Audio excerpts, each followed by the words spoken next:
Message from Starfleet Command, top priority.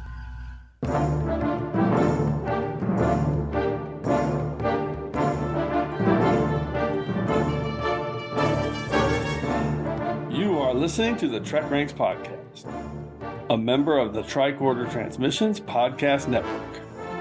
This is episode 185, featuring the top 5 Discovery Season 5 moments. Welcome, Star Trek fans. I am Jim Morehouse, and I'm the host of the TrekRanks podcast, and tonight we begin a quest to unlock the mysteries of the 5th and final season of Star Trek Discovery.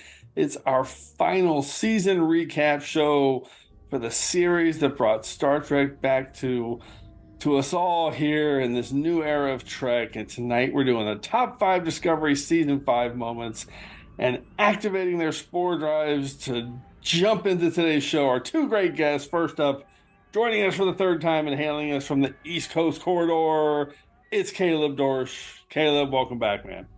Always a great time, especially to chat about Discovery. Thanks for having me, Jim. Welcome back, Caleb. And our second guest tonight is joining us on TrekRanks for the first time. She's a huge Discovery fan, hailing us from Cold Station, Minnesota. It's Jordan LaForden. Jordan, welcome. Thank you. I am so excited to be here and talk about Trek. I love this. So, Jordan, for our first time guest, we like to get a quick Trek origin story. So I just want to ask you kind of, what's your Trek backstory? How did you get into it? Well, have you seen it all? What's your favorite right now? Just give us a quick snapshot. So I have my older brother to thank for many things, but my love of Star Trek. We would stay up late watching Voyager. I never was able to make it the whole time, but he always recorded it on the VCR, so I could, because I'd fall asleep, halfway through. I was born in 1990, so I don't know how old I would have been at the time. I was probably way too young to be staying up watching, but I was so captivated.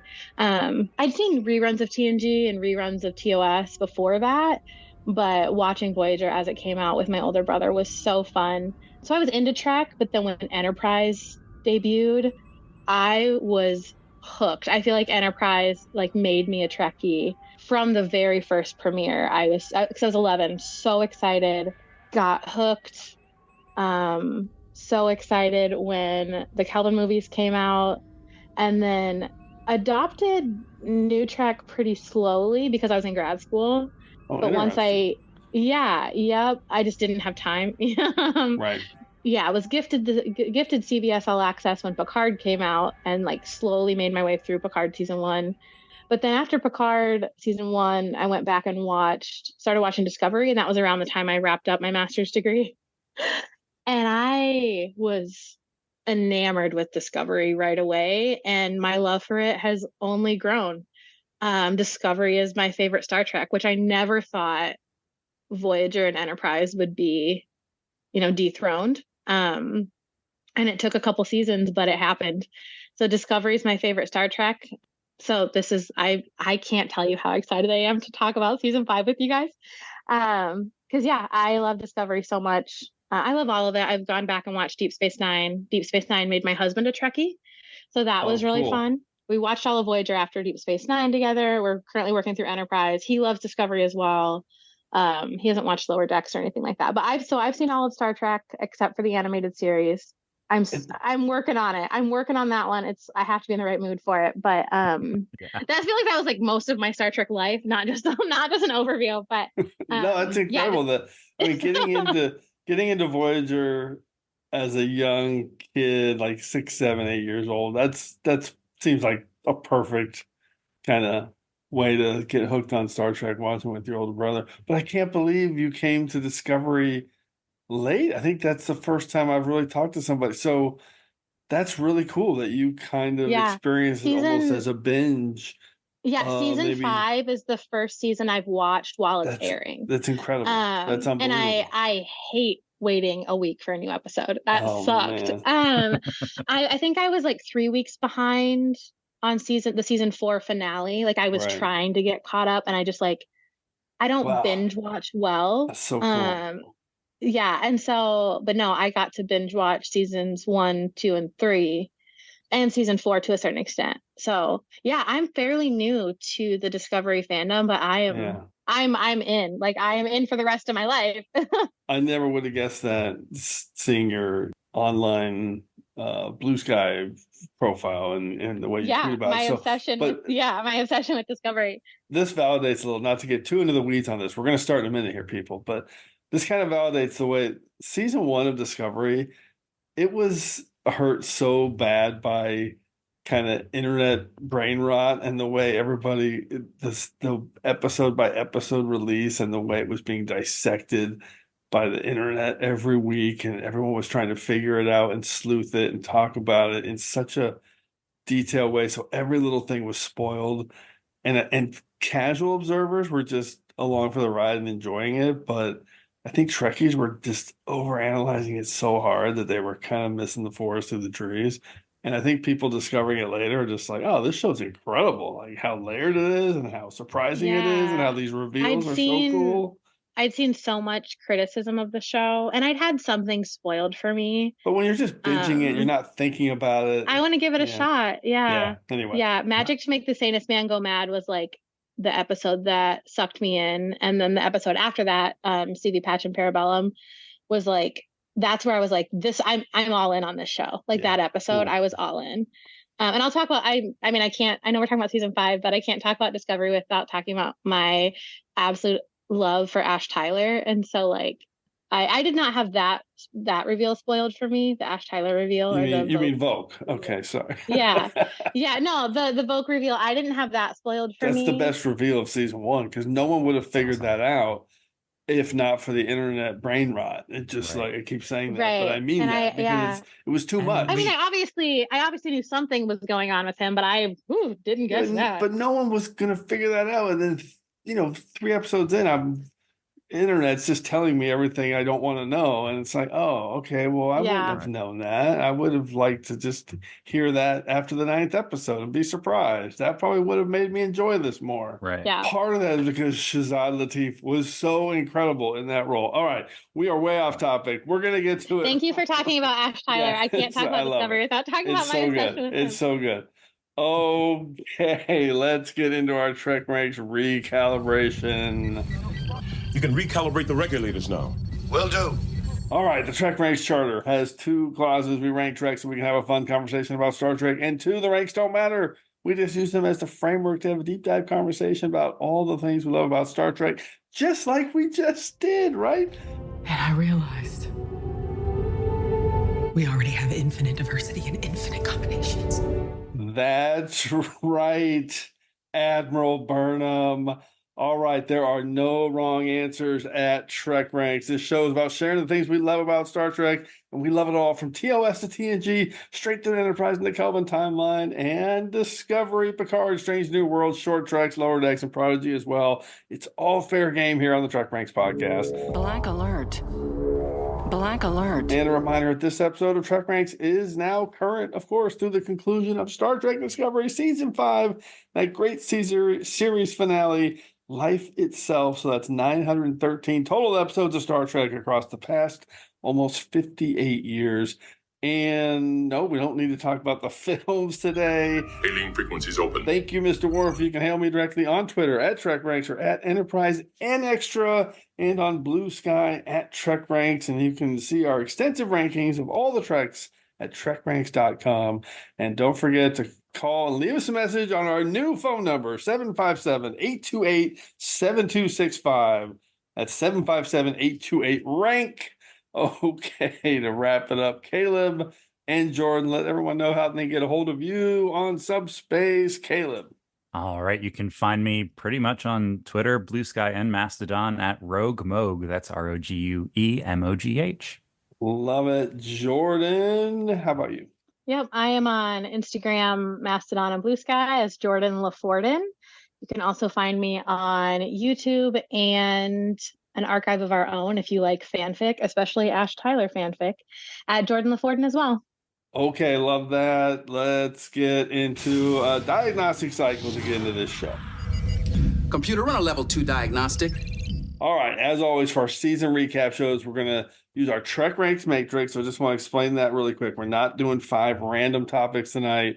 We are kind of breaking it down with our TrekRanks matrix. Round 5, we're each doing a favorite production design element. So that could be any kind of like ship, prop, costume, musical score, cinematography, anything you want to do, writing, anything you want. Round 4, we're choosing our creative MVP, so actor, behind the scenes person. Round 3 is the Dabo rounds, complete wildcard round. Pick anything you want to talk about. Round 2, it's all about your favorite character. You can pick however you want, favorite narrative, most interesting character, however you want to look at that. And round 1, it's what we do on TrekRanks, your favorite episode of the season. And then, of course, in our secondary systems, we'll get a few more outlying picks. All right, now let's jump into our prime directives, and we're going to figure out how everyone kind of narrow down their lists. Do they know about prime directive? They know everything I know, sir. And you're about to know everything we know about our prime directive. So, Caleb, we're starting with you. How did you kind of break it down and come up with your picks for season 5? So I love the fact that we have different categories for each round. So I just did a top 3 from each category and then tried to figure out what just felt right. One criteria I had is I had to have a different episode from the season representing each round so I can spread the love around. So that's pretty much it. Just going with my favorite stuff. I usually do that as well. Jordan, how about you? To quote one of our favorite cadets, Sylvia Tilley, I love feeling feelings. And so I went with the episode that fit the category that evoked the most feeling for me. Which that's kind of, it was hard because they all these episodes did. But like Caleb, I tried to choose a different episode for each category. Okay, excellent. Sounds like we're going to cover a lot of ground there. Yeah, my prime directive is like you guys, really straightforward this time. Nothing fancy. I didn't get too clever. My picks are pretty basic. Sometimes I get kind of deep cut, but as friend of the show, Josh Duffy might say, I think most of my picks this week are chalk, as they say. So no reaches, nothing too clever, just basic. And I love all my picks. So, and I think I did as well. I think I did 5 different episodes for all my choices.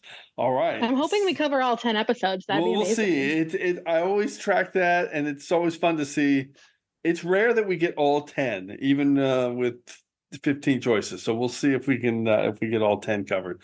All right, let's do it. Third Dramaticon, introduce us to the order of things. I am a Jem'Hadar. He is a Vorta. It is the order of things. Thank you, Third Dramaticon. As always, everyone's going to start with their 5-word summary and a hashtag to tease their picks, and we're each going to reveal our Discovery Season 5 moments and the reasons we're highlighting them. And, of course, everyone will pick an episode to associate with that pick. And after getting through our initial picks, we'll do some secondary systems. And if you have any duplicate picks, make sure you listen for the Defiant Torpedoes. All right, Caleb, starting with you. What's your number 5 pick? Your top 5 Discovery Season 5 moments. We're starting with our production round. All right. So for this round only, I think I went with something a little less obvious because I have a feeling some of the more obvious ones are definitely going to get a shout out here. In my 5-word summary, the word hero that's going to come up here is in quotes. It's putting hero in hero ship. Hashtag Discovery saves the day. And the episode I'm picking to represent that is Life Itself. The story element I'm picking is just how awesome the ship itself has been used across this entire season. So, in the past, season 1 is when we got this huge introduction to the spore drive and all the cool things it could do. But then the ship itself is kind of just coasted in the background. It hasn't really been a character as much. Zora has been a character very much, but the ship not so much. So starting in Red Directive, you get, stopping the avalanche with the extended shields. You get pulling the ISS Enterprise out of the wormhole in mirrors. You get flying into the Breen ship to jettison everything into space. And I didn't know this until later when Yerk Hillebrand posted about it, but the nacelles actually rearranged one of the benefits of the programmable matter. So that way it reduces the surface area when it goes in to the Breen ship from Lagrange Point. And then finally, of course, the reason I picked episode 10, Discovery can saucer separate? What? We didn't even know that could happen. And then we also spore jump an entire city ship into the galactic barrier. Like, what? This ship can do so many things that I did no idea it could do. And I just thought that was a really cool aspect that it got so much action this season. Okay, first off, note to self, I got to rewatch Lagrange Point because I don't think I picked up on that about the nacelles reconfiguring. I had to watch for that. I did the whole life itself jumping those gelatinous assholes into the galactic barrier is the greatest thing ever. I love this pick. It's so broad. The ship itself, hero moment. This wasn't, I mean, and then God, Red Directive right from the start. I love Red Directive, and I love that scene where they stick the ships into the sand, mainly because it's so crazy out there, like we've never seen anything like that. And I love that whole action sequence. Fantastic. Jordan, what's your take on this? I love this pick. This is a great pick. It's a very Caleb pick too. I say that in the most loving way possible. This is a great pick. Yeah, I feel like my jaw's still on the ground from when they separated the saucer section. Like so great. As soon as they said that, I was like, no way.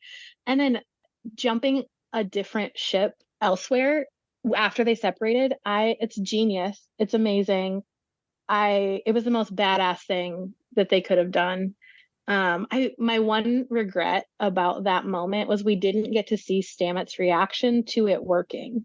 Because you can just imagine how like blown away he was that they were able to pull that off. And I wish we even just a second of like him cheering and engineering would have just been perfect. But yeah, Discovery as a ship was phenomenal this whole point. I would love to have seen just one quick shot of Stamets right there.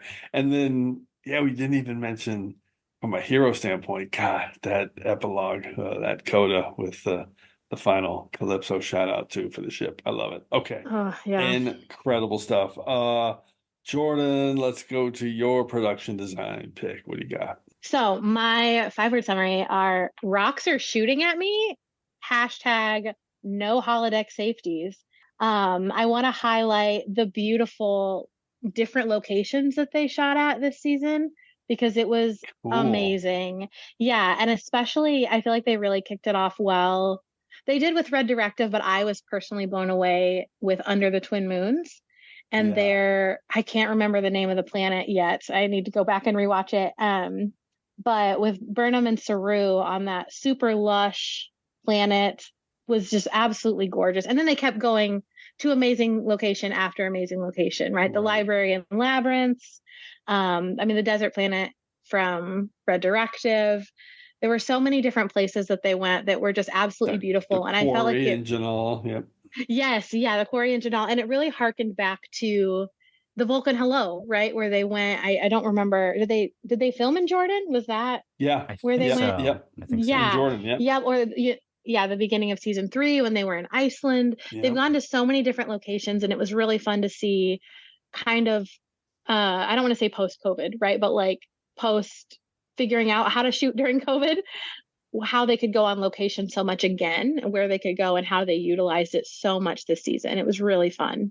Yeah, and Whistle Speak too. They did. Whistle Speak was amazing for location shoot because half the time I couldn't tell when they were on set or when they were in the woods shooting the racing and the running. Literally could not tell the difference. They did such a good job with the production on that one. Yeah, it's added to my like when I go to Toronto for vacation, what are all the sites I want to see? Because they really utilized some amazing nature sets. Keep good records because that's on my list too. I'm going to the store that Lon and Kurt did some shoplifting. I'm going to the coffee shop. Hey, so do you pick Under the Twin Moons? Yeah. I love that because, and one of my favorite things about that, because I tweeted about it, was from the Ready Room. One of the cool production things there was, I had no idea they did this. One of the scenes of Saru running fast was actually a practical effect that they do with stunt people now. Yeah. Where they on a flat surface that is being pulled by a truck And so they're running on like basically a Giant conveyor. rug. Yeah, like a rug. Just blew me away. I Yeah, mean, that apparently was they've been doing amazing. like the underworld movies and some other things. I had no idea. I'd never seen this before behind the scenes, but it just looks incredible when you see it in like normal kind of footage where it's like, holy shit, that guy is just booking. That does not look safe. Super cool. Caleb, any thoughts on these location shoots? Great pick. I definitely I felt because of the nature of the way this season was constructed, we had the opportunity to do more away missions, and every location I thought was really, really cool. And I liked how they also integrated the AR wall. So it's like half location, half AR wall. And you know, season 4 was the first season they used that technology. Then they got, you know, a couple of seasons of Strange New Worlds under their belt with that. And now it feels like they've really just honed their craft. They've just done some really knockout stuff between that and the location shoots that they're doing. So just the world just feels so immersive, and it's an amazing pick. Especially, I love Under the Twin Moons. I feel like that's one that is really good, but it still is at the bottom of a lot of people's lists just because of how good the season is overall. So I love that you picked that episode in particular. Great pick. Yeah, absolutely. That episode rules.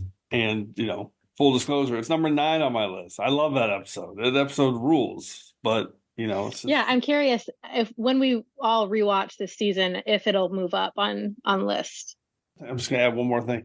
Even if these locations are like the same forest or the same quarry or just another like library or whatever, it's just the quality of the production work that they were of how they utilize them. Because I'm telling you, but the Whistle Speaks that they did such a good job shooting that forest, which is probably the same forest they shot in Under the Twin Moons, right? But it's just such a good job of not knowing what's a studio and what's a live shot. Really, really well done.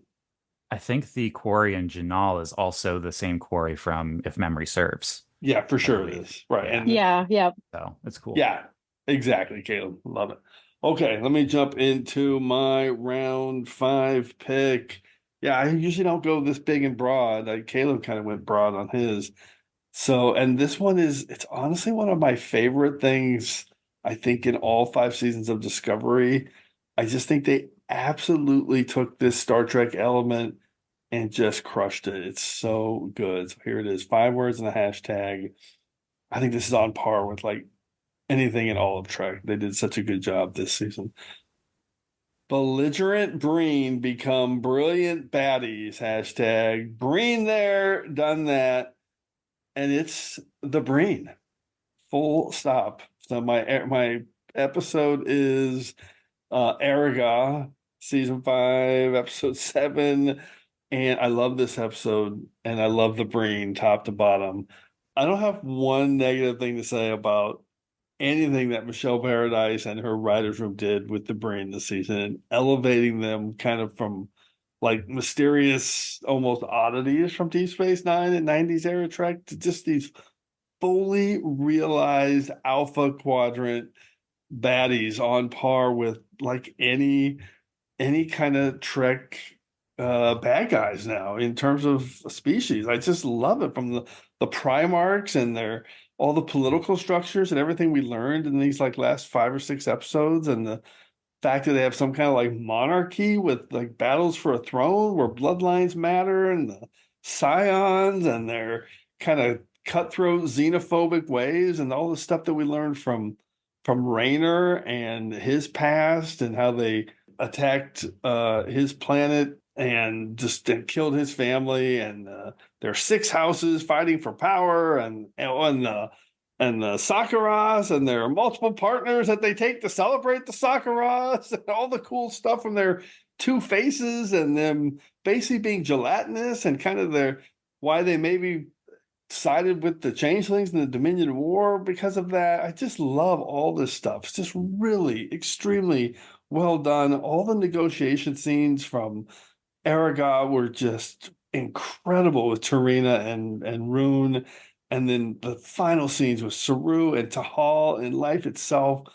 I think people are going to forget about those a little bit in Life Itself, and those kicked ass. They were so well written, so well thought out and done. Even now, many are preparing to attack your bases without mercy, unless I order them to stand down. They would lose thousands of lives. And you will be weakened, allowing the other Primarchs to strike. That will cost you the throne. The only way to avoid such an outcome is to turn your fleet around. You are bluffing. You do not have this kind of power. Don't I? Look into my eyes and tell me if you see even the slightest glimmer of doubt.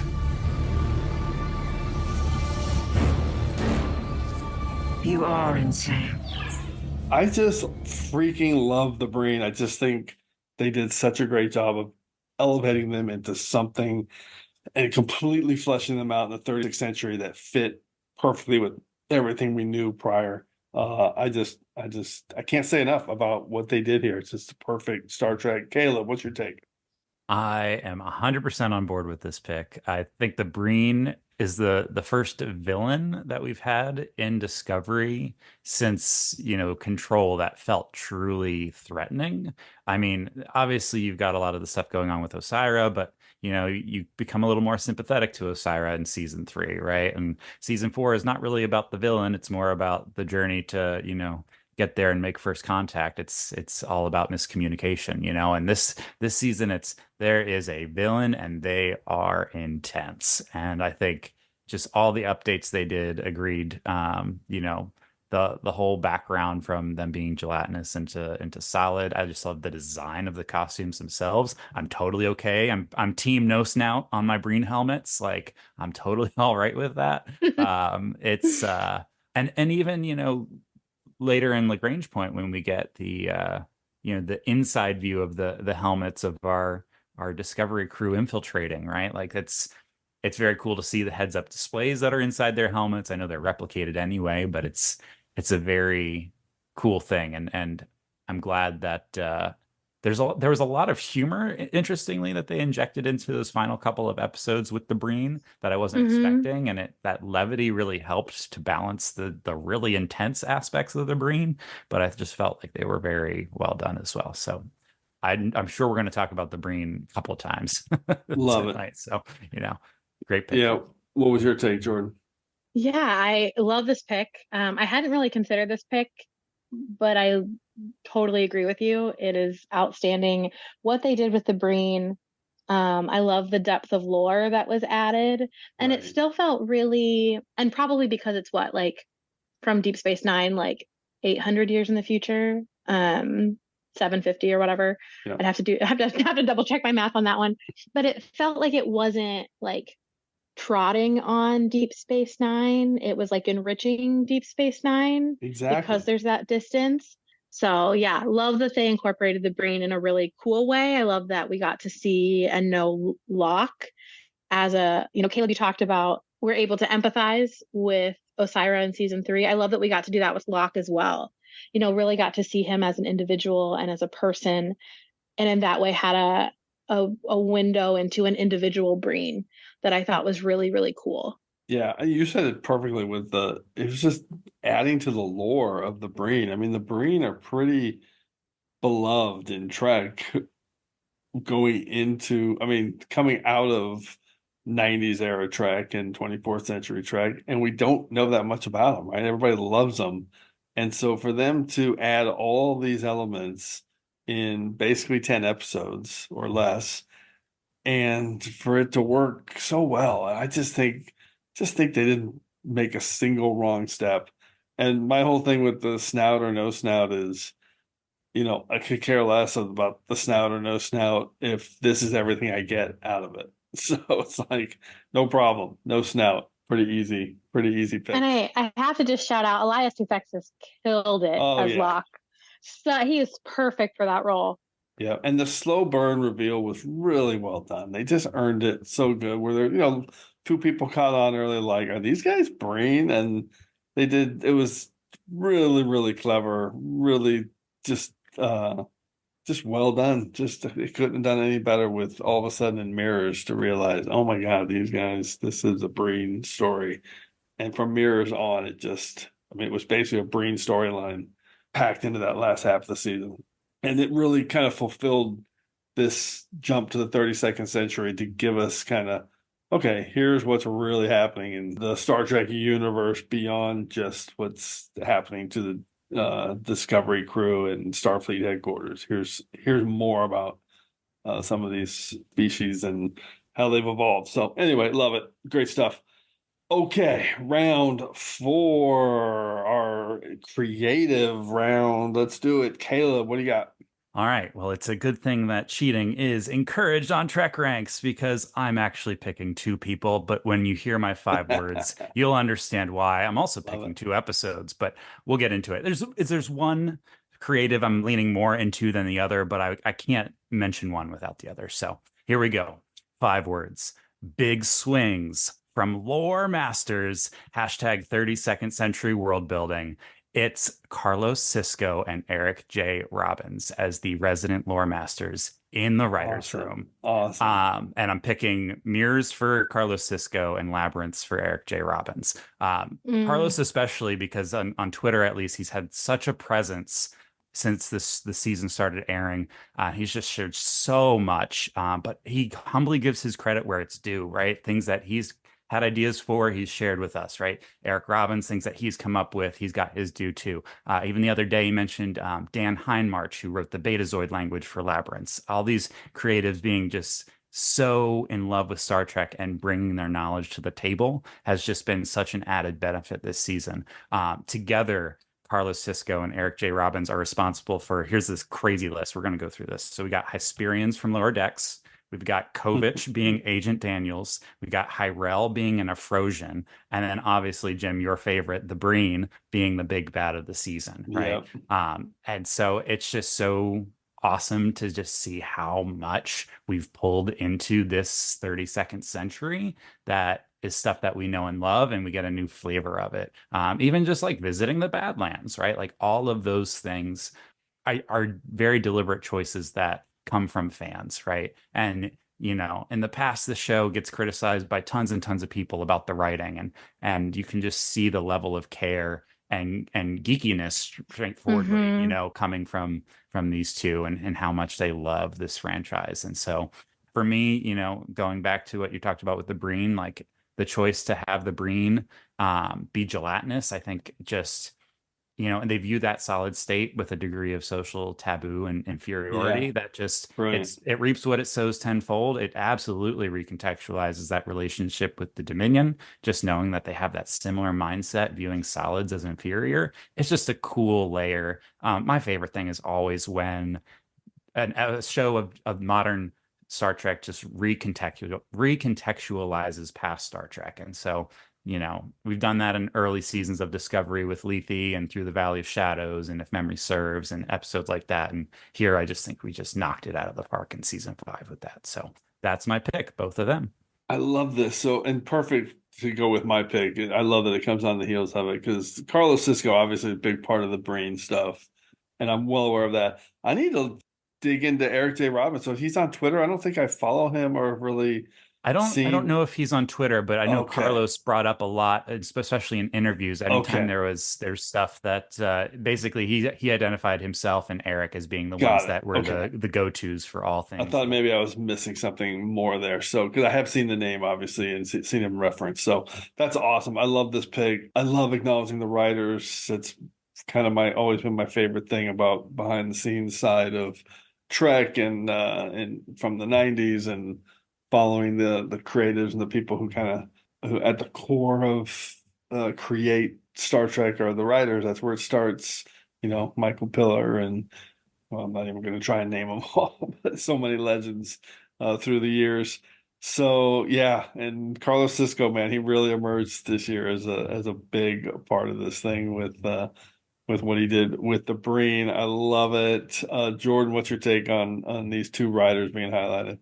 Yeah, I completely agree with this pick. I love praising the writers of Discovery. I think they deserve their flowers over and over again, yes. Especially when they, you know, have received a lot of criticism, unfounded criticism often on social media. But yeah, Caleb, I think you hit the nail on the head when you said they handled the lore with so much care.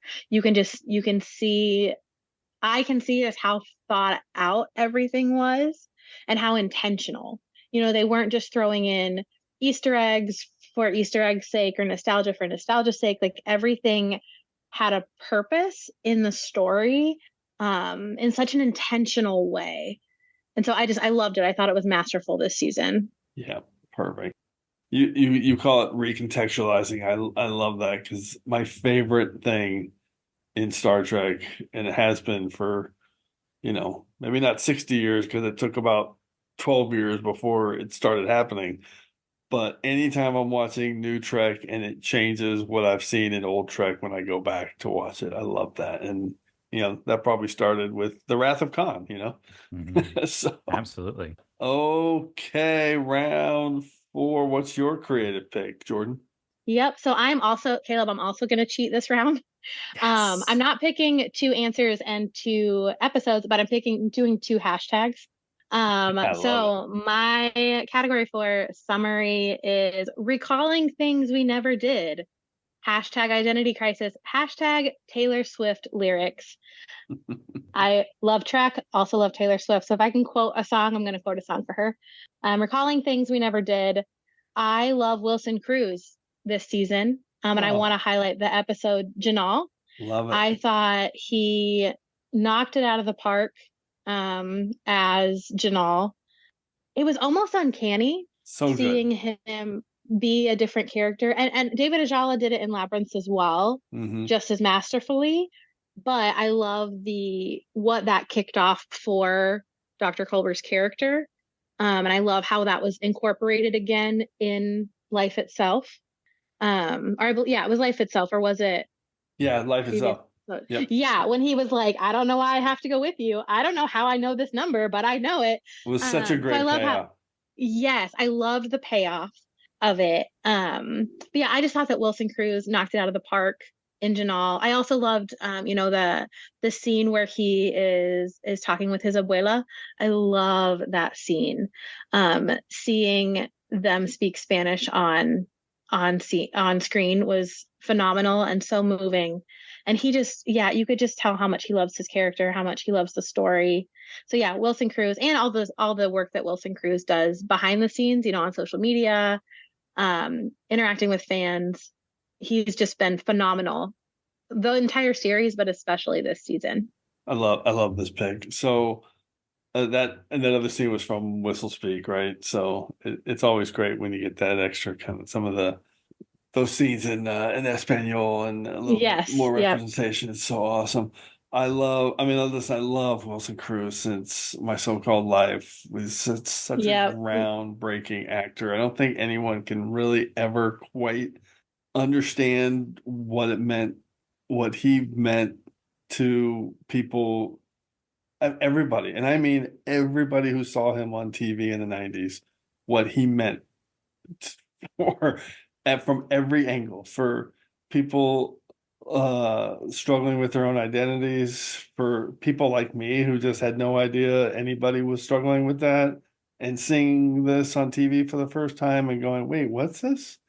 And not understanding that,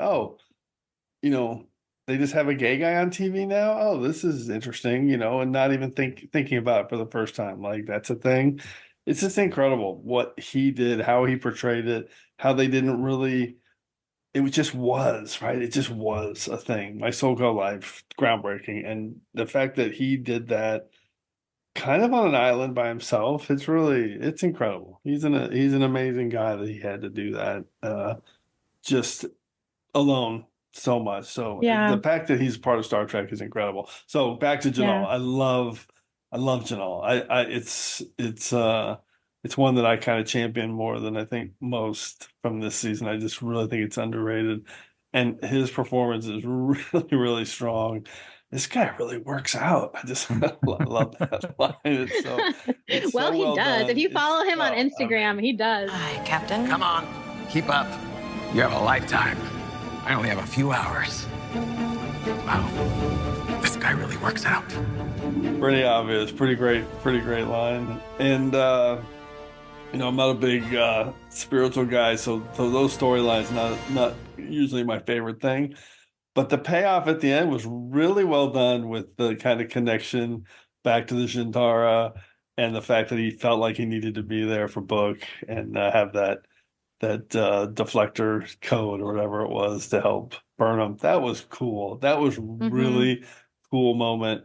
And it was a really great payoff for something that I wasn't really connecting with in the middle of the season. I love Janelle. I wasn't really loving the stuff in the middle, but the payoff kind of, man, it really worked for me. So love And Wilson I was Cruz. worried. Yeah, I was worried there wouldn't be that payoff because I felt like they dialed it down a little bit with him in the middle of the season. Yeah. And I loved what we got from him. Yeah. I as a spiritual person, like I love that as well. Yeah. I love seeing his struggle with coming to terms with like what happened to me? What does all this mean? Which is really funny given the fact that he died and came back to life. Like he's having to do this again. Yeah, right. Yeah, but like a different angle. Yeah, so and I got the privilege of attending the Discovery premiere in New York back in April, and he was there and getting to like we sat across the aisle in the theater from each other. Cool. And getting to watch Wilson Cruz watch the first 2 episodes of season 5, you could just see he was so proud of his work. So there was so much joy as he watched it. He was cheering along with the rest of us anytime something cool happened. It was one of my very favorite Star Trek experiences of my entire life, getting to experience that with him. That's awesome. Caleb? I love this pick, and I love Wilson Cruz. I had the opportunity actually to hear him speak at Farpoint Con in February, just a mere 2 or 3 weeks before we got the still very short-sighted news that this beloved show has been canceled. And he's just wonderful. Getting to hear him speak about how excited he was about this arc in particular. He didn't go into specifics, but he did say, as a Puerto Rican, I get to bring in, a lot of this background for the character in a really authentic way. I think he mentioned that he did speak Spanish and just even the dish, mofongo, right? Like being able to bring that into the story was really, really cool. And he's just a stand-up guy. I mean, I was on the fence about even going to that convention in the first place, and I posted about it on Twitter that day. And I was on the escalator, and he comes up right behind me, and he's like, "Hey, you made it!" And I was like, "Are you talking to me?" Oh yeah, I remember you tweeting about that. It was just so cool. Like, and we just chatted for a little bit. He's just a really nice dude. So, cool. Love That's Wilson awesome. Cruz. Absolutely, this is a great pick. Amazing. All right, let's close out round 4 with my pick. By the way, even without Caleb's cheating, which we always encourage, we're going to finish our first 6 picks with 7 episodes picked. So this is amazing. We're on our way, people. Here we go. Round 4, 5 words and a hashtag. On 3, just book it. Hashtag, she's a queen. And my pick is David Ajala. And at some point, at some level, this is a little bit of a Lifetime Achievement Award for his last 3 seasons as Cleveland Booker. I love this guy. I freaking love David Ajala. So I'm picking him this year because, and my episode I'm picking is Lagrange Point. And I love this actor. I love his energy. I love his commitment. It's kind of like with Wilson Cruz, right? I love the way he tweets about his character and talks about it. You know how much he appreciates and loves being this character and being part of this universe and being able to do this. And one of my favorite things about his character is his empathic ability and how he can kind of connect with nature and animals. And I love when they utilize that. And they did that this season a couple of times with the beasties in Janal, which we just talked about with the Itronach. And then I thought one of the coolest little twists was that Betazoid library card clue, having kind of an empathic imprint on it and him kind of connecting with that. I just think that stuff is cool. I really like that. So I chose Lagrange Point, and I already made a joke about this, but this is where I think David Ajala brings his stuff. And you talked about some of the lightness, which I think this whole season brought some of the fun stuff. That whole Sarkares conversation with David Ajala in the helmet talking to the guy, and she's like, you're flirting? You're flirting now. Okay, all right. And the guy's just like, you want to be one of my Sark mates? I will prepare a spot in the oil bath for you. It's just so great. The whole thing is so well done. I love David Ajala, and I love and he's done it more than a few times. But I love when he yells, Michael! That's my impersonation of Book yelling, Michael! Michael!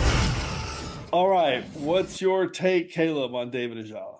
I love this pick. I love David Ajala. I actually met him too at Mission Chicago, cool. and he is just a gem. He's as authentic in person as he is online. Dude, yeah. Such a good dude. I'll be honest, I struggled with the early part of this season with his story arc. More just the connection to Maul just kind of felt a little flimsy to me. But the second half of this season, from Labyrinth, Lagrange Point, and Life Itself, just knock out some of my favorite stuff he's done since the beginning of the show. And I thought the cool thing too was he wasn't even supposed to be in this season at all. They decided to revisit him after the end of Coming Home. Coming Home was supposed to be the end. I think he was only contracted for those seasons 3 and 4. And he mentioned that in some interviews. So it's just a gift that we were able to address not only his story, but the story with Michael and him together over the course of this season, and seeing how low things can go, and then kind of working your way back up, and really being your authentic, true self in those situations. And the big thing is just forgiveness, right? Like, and that was always, I think, kind of the point. I think a lot of people were shocked in Coming Home when he didn't get sent to a penal colony. He got community service. But I think it's always been about rehabilitation, both of your based off of what you've done and with relationships that you have with people. And it's real, like it's a real restorative justice kind of approach to that storyline, which I think is really powerful and the perfect thing for Discovery to have done. So I'm really happy he came back for this season. Yeah, I'll quickly say I don't disagree with you on. I like the connection to Maul. I thought that was good. I didn't love some of the choices. Like, hey, Maul has a really good reason to not like your mentor, right? I mean, he left. He didn't leave before she was born or something. He left when she was like 8 and never came back. That's pretty bad, right? Mm-hmm. That's like not. That's almost unforgivable at some level. If you leave your child when you're 8 years old and don't come back, I mean, wow, that's rough. So I think she's got some pretty good reasons to not ever kind of forgive the previous Cleveland Booker. But I think the conversations they had, like in Mirrors and stuff, I think they came to kind of a decent spot on that. But I don't disagree with you on that. But this pick is about David Ajala across 3 seasons. Just the stuff he brought to the character. I love it. And a little bonus grudge. Jordan, what's your take? I love David Ajala. So this is an amazing, I kind of mentioned his work in Labyrinths and just like getting to play a different character. Yeah, I didn't Avatar even talk about book. that. And yeah, it was yeah, so good. he was amazing. But I mean, I will get to meet him in South Dakota of all places this fall. And I can't wait for that convention because I love his love for Discovery is infectious. I love how much he praises Sonequa Martin Green because she deserves it. And he's phenomenal. He's absolutely phenomenal. He was great this season. I'm glad he was able to come back. He's been a great addition to the cast the past 3 seasons. And so I can't say enough good things about David Ajala. And man, I am a happily married woman, but he is hotter than hell. He's a good-looking man. And that shirtless scene in Face the Strange, goodness gracious. Yes, he is a good-looking individual. All right, here we go. Dabo Round Wildcard round. Let's do it. Caleb, what is your Dabo Round pick? All right, we're gonna maybe fire up half of a torpedo here. Okay. Diplomatic standoff enhances whole season. #terrifying breeding Primarchs. But I'm gonna focus more on what Tarina and Burnham did on the side of the table. in Erica. I love it. That's one of my favorite things. And I mean, if you want me to narrow down to 15 minutes of the season, it's probably that. Best 15 minutes of the season. Absolutely. Yeah. And, you know, there are plenty of episodes that are going to be at the top. This one is very close to the top. And Jim, you know this. I actually had an issue with this episode for other reasons, you know, with the B story when it started. But this part is just pure Trek through and through.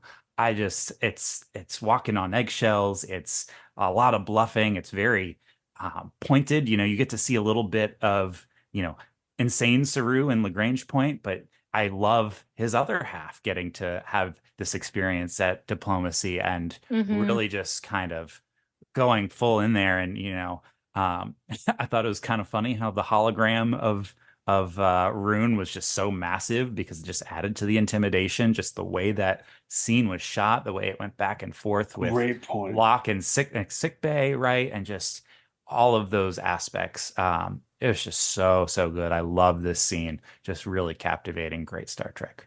Yeah, it is. It's awesome. I mean, we talked about it a little bit, Jordan, but any other takes on this? No, I thought Tara Rosling killed it as T'Rina. She was the baddest of badasses. Like, that woman could stare down anybody. It was amazing. Yeah. Even I do, as a President Rillick fan, I was at first sad that she wasn't there because she can also stare down anybody. And I'm a huge President Rillick fan, but getting to see T'Rina do that was amazing. I mean, and it starts with her right away with like, I'm going to prepare the extradition paperwork, and so that will take about 4 hours. And he's like, you have 1 hour. And she's like, I just bought you an hour. I love that moment.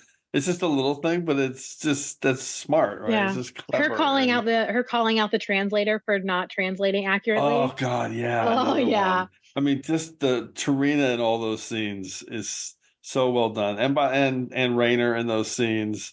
Yeah, that whole setup so well done. Thank you for bringing up Raynor, because Raynor bringing in his background with Tahal and in that whole scene and everything was so good. I mean, I just have to praise T'Rina as a diplomat for all 3 seasons, from the stuff we get at the very start with SB19, the data chip with Unification 3, and then mind melding with Species 10C, like wildest moment of that finale, like so crazy. And then, you know, now we get this incredibly awesome scene with the Breen. Like, just, this is probably one of my favorite diplomats in all of Trek. I can't sing the praises high enough. Cannot disagree with that. She's at that level, and that's one of the main reasons this scene is so great.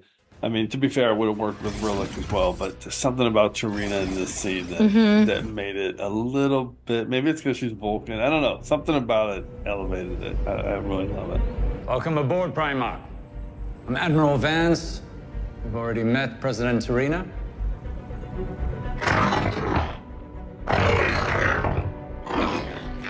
The Primarch demands, where are his prisoners? As the hour given is not yet finished, we would like to use what little time remains as an opportunity for conversation. The Primarch declares he has no need for conversation. He wants what is his. No, what he said was he has no need to speak with spineless, insignificant awkworms. A more accurate translation, yes?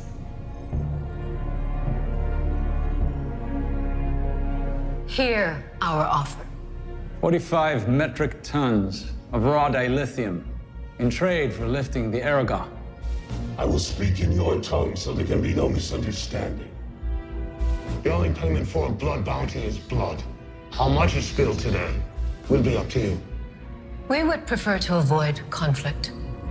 Therefore, we will offer you one final chance to consider our request. You offer me? It is an insult. We tried to engage in diplomatic negotiations and have been refused, rebuffed, and now ridiculed. So we must make a difficult decision. Instead of delivering the prisoners to you, we will accept an offer we have received from Primarch Tahal. Okay. Jordan, what's your Dabo pick? Oh, you guys. So anyone who follows me on Mastodon is not going to be surprised by this. But my summary is, let's break my heart again. Hashtag I'm still crying. We got to see Ariam again on screen. Aww. And that killed me. I'm still dead, actually. Yeah, somebody take me to my mycelial network because I'm still dead. I loved Ariam from season 1. Like I latch on to minor characters and just like want to know everything about them, make up my headcanon, write fanfic about them. And so I latched on to Ariam from season 1 anytime she was doing anything. And then season 2, even more so. Project Daedalus just destroyed me. I feel like I still haven't recovered from that. And I never thought we would see her on screen again unless it was like a flashback that, had already been, they're just referencing scenes that were shot in season 2, that kind of thing. So to get to see her again on screen was, part of me still doesn't feel like it was real. You know what I mean? Like, I'm like, did I make that up? Because her story has such an impact on me in season 2 specifically. And then to get to see her in this command position, making this amazing decision that does change everything for the better for them, for Burnham and Raynor, like that is so, I couldn't have asked for anything better. I'm currently sitting here, you guys can't see me, but I'm sitting here in my Ariam shirt actually, right now. And I love her so much. And so I never thought we'd get to see her on screen again. I felt like it was the biggest gift the Discovery writers could have given me in season 5. It was something I never thought I'd get. And afterwards I actually messaged, that episode was written by Sean Cochran. I messaged him on Instagram and just thanked him for bringing back my favorite character. And he replied and talked about how excited he was to bring her back and how, thankful he was that it touched me. And yeah, the fact that it was Hannah Cheeseman, because I'm a huge Hannah Cheeseman fan. I just love the moment when, Detmer and Tilly, all these people are saying like, Ariam wouldn't do that. Ariam would have fought someone trying to take her over. And Ariam, her line of just like, if it came to that, I would have sacrificed myself. If it came to that, I would have done that. It's so Ariam. And it was my headcanon that I got to actually see on screen. So yeah, I am still crying. Even just talking about her, I was so excited and it felt like such a gift. Yeah. I mean, I don't know what else to say. It's such a great, powerful episode. That's one of the core moments of the jump of the flashbacks. Just seeing her is like, just brings you right back to season 1. And so powerful. And Hannah Cheeseman, really, she crushed it. She was so good in that role. And it felt, I mean, it is such a good job. It really just felt like you were stepping right back into the bridge in the middle of which is really cool. The first season. It was so well done. Caleb, what's your take? I love that this happened. I love what this episode does for Burnham's journey and how Ariam being there impacts her. And I love that we revisit that even more with her soliloquy about, failure in labyrinths. And that's the thing I think about is, she couldn't do what had to be done when we were in Project Daedalus and Ariam needed to go out the airlock, and Non had to make that choice for her. And that's something that sits with you. Like I couldn't make the hard choice that needed to happen because of my love for this person. And then to be transported back in time to see them, and then not only see them, but to tell them you're going to die. And this is how you're going to die. Right. It's brutal. I love this part of the episode with Ariam. So great pick. Jordan, I hesitate to ask you this because we do not have counselors standing by. But were you were not spoiled when you were watching Project Daedalus? You had no idea what was coming? I had no idea. Oh my God, that's rough. And I was slightly spoiled on Mastodon that she was going to at least be name dropped in Face the Strange. I didn't know I had no idea to what extent Yeah. But I wasn't predicting that. Oh But God, someone had no idea. referenced, someone had referenced like, hey, I know you're a big fan. And I didn't know if they were talking about Ash Tyler or Ariam. So I Oh, guess right, that wasn't spoiled, but yeah, I know amazing. the Ariam death was not spoiled for me, and I Must have killed cried so it you. I did. can't even It imagine. did. Yeah. It was Uh so. I mean, Discovery's already like the most emotional show. Everyone knows that, right? I was just so thankful that she got name dropped in season 3 and season 4, just one time each, Oh because yeah, she's my yeah, favorite character. And just like yeah. hearing Non say her name, hearing Michael say her name in season 3 and 4, like That's nice. I was like, yeah, she's living on in these seasons, but then to actually get to see her in season 5 was beyond my wildest dreams. Cool. Okay, let's close out the top round with my pick. My pick is basically just fun. So here we go. 5 words and a hashtag. Just a goddamn fun romp. Hashtag. I have 2 hashtags too. Hashtag 1, with a literal chase. Hashtag 2, justice for Fred. My pick is the Red Directive, and I love this episode so much. I just think it's so freaking fun. So first you have the tie-in to the chase, which is just the fact that they're tying this whole season into such a awesome deep cut element of TNG just killed me. But this episode, it begins with this incredible introduction of Locke and Mole, who I just think are so much fun. The whole Bonnie and Clyde thing, I'm just totally on board with it. Super fun. You get Rayner, you get Burnham surfing on top of a starship, which could not be any more fun. Kovich, the Red Directive, the tie-in to the chase right away, and then the Sand Planet stuff. And for me, it's fun because it's just this direct tie-in. I'm sure not on purpose, to Crisis Point 2 and Paradoxus, where they're literally making fun of like action cut sequence in the films to a set action piece of Sand Runners in Boimler's movie. Okay, feels like we're just moments away from a big set piece, aren't we? What are we talking? Heist? Chase? Yo, Earth to Dagger, I asked if there's gonna be like a cool chase or something. And you've got, all of a sudden the crews of, our heroes are on these Sand Runners in this action piece. And I love it. It's so much fun. But nothing is more fun in this episode than Fred. I mean, what an incredible performance, seeing this 600-year-old or however many year old android, Soong type android.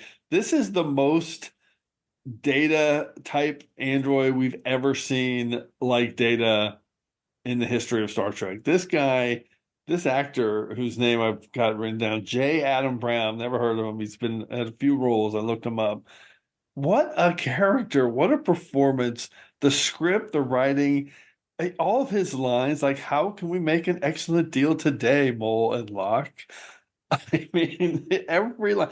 I was not aware that I had expressed a humorous sentiment. This guy is so great. No evidence of dry rot, book life, or beetles countless, variations of family, genus, and species. Of course, I could count them, but we do not have the entirety of this day, now do we? I love Fred. I cannot believe they killed off Fred so fast and he's gone forever. I just love Red Directive, man. It is just non-stop fun. I talked about the ships crashing in the sand. That's freaking fun. Rayner is fun. The whole episode is fun, and it launches this whole season. And I'm picking the Red Directive because it's just a whole lot of freaking fun. Caleb, what's your take on this fun episode? I'm going to petition that we rename this episode the Fred Directive because the Fred Directive is so good. Yes, Fred sir. is so good. Yes, sir. I'm going to start calling it that forever.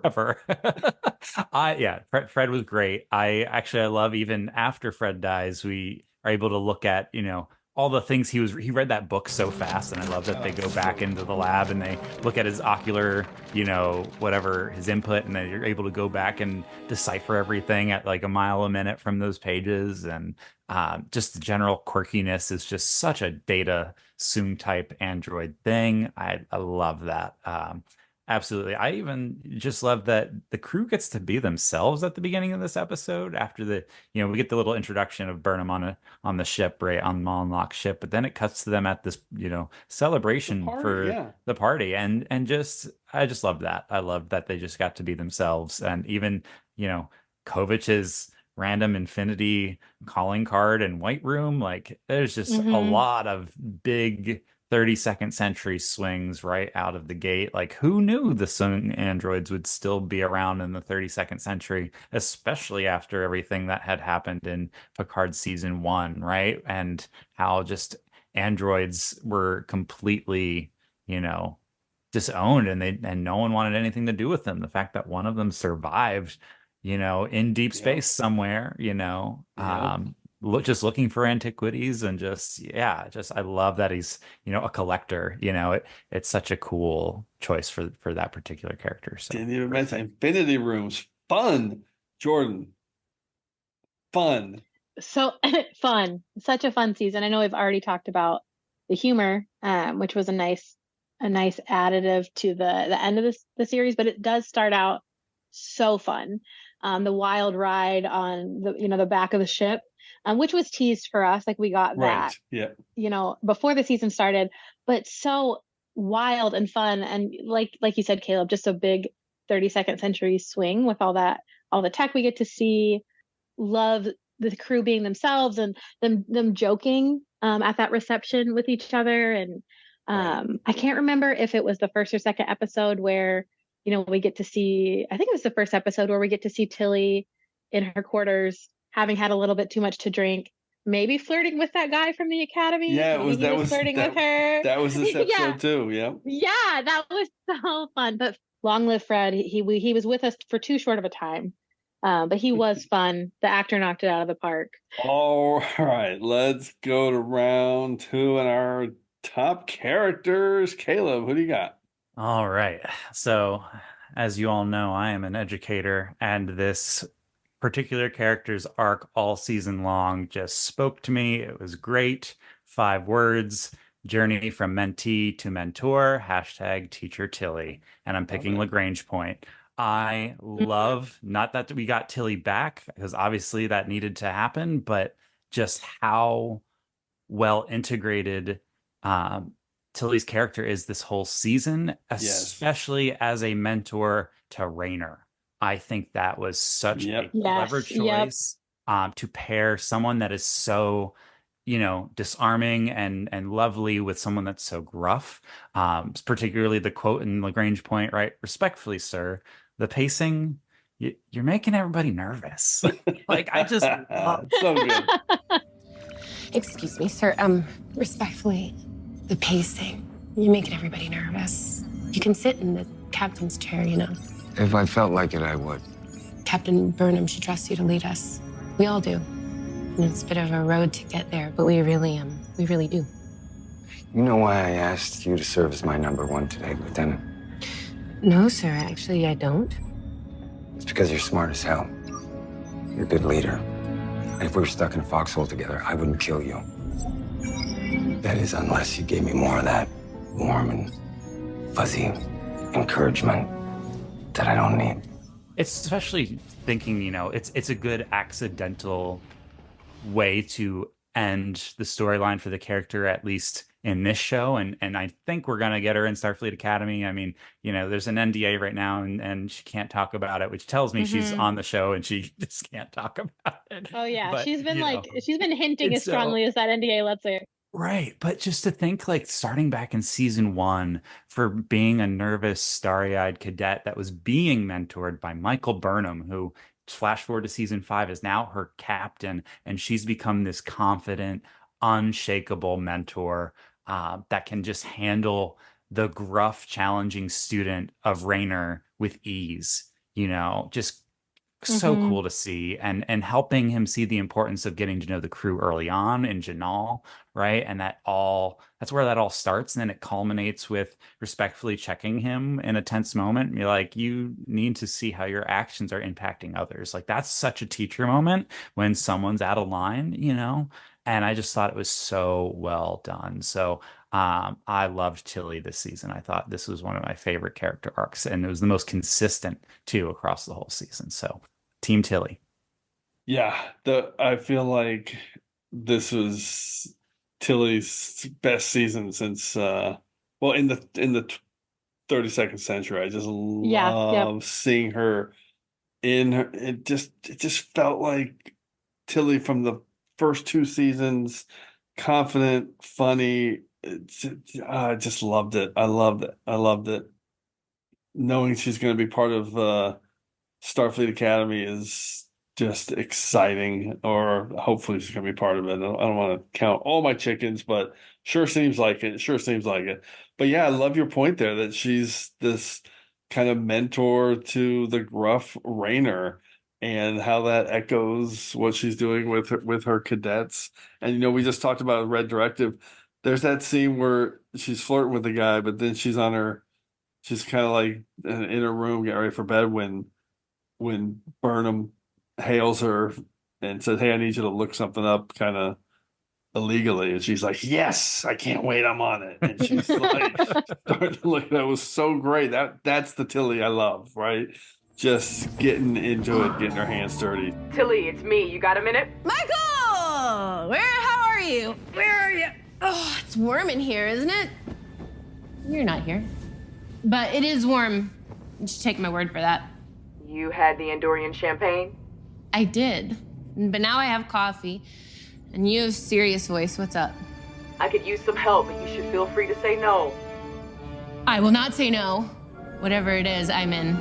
I love this pick. I love Tilly, one of my favorite characters of all of Discovery.